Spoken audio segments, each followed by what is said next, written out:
कीमत में मोबाइल मिल रहा है, जरूर देखिए, जरूर ले। Hey guys, today I'll show you the unboxing of the Xiaomi 11 Lite NE 5G.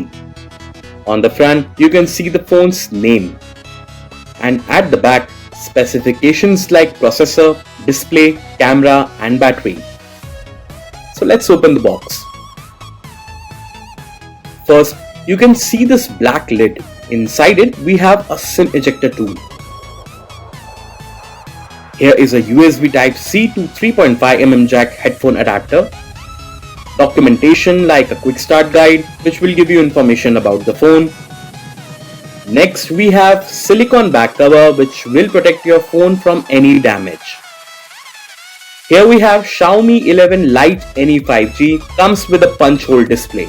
The phone has a 64 megapixel AI triple camera setup at the back with Xiaomi branding at the bottom left. The phone looks stunning. Next is a USB Type-C cable for charging the phone and transferring the data. Now we have a 2-pin wall charger with 33 watt of fast charging.